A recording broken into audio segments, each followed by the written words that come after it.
Wali Kota Palembang Harnojoyo menghadiri acara panen raya padi sawah Lebak di Kelurahan Sei Selincah, Kecamatan Kalidoni.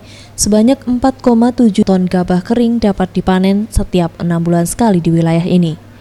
Menurut Harnojoyo, dengan banyaknya produksi gabah yang dihasilkan, tentunya dapat meningkatkan taraf ekonomi petani.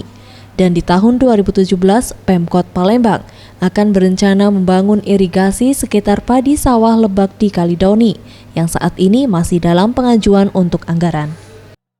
Ini salah satunya. Terus pemerintah berusaha membantu supaya sawah ini bisa diberdayakan dengan baik, ya, bisa menghasilkan, diantaranya irigasi.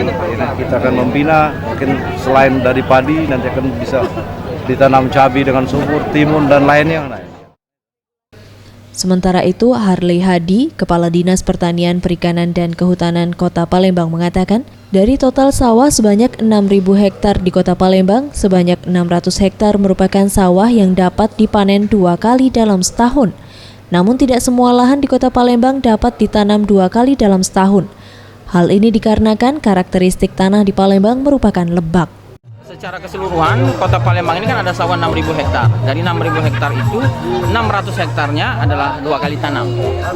Dengan produksi rata-rata sekitar 4,5 ton gabah kering giling. Pada kesempatan ini juga dilakukan MOU antara Dinas Pertanian, Perikanan, dan Kehutanan Kota Palembang dengan Bank Indonesia terkait pembangunan pertanian urban kampung cabai.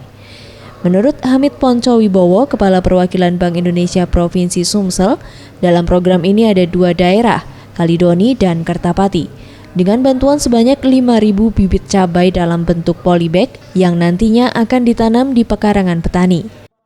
Bagaimana cara menanam yang baik, ya, sehingga nanti pada waktunya kita akan berikan 5.000 tanaman cabai yang nantinya dalam bentuk polybag akan kita tempatkan di halaman-halaman di rumah-rumah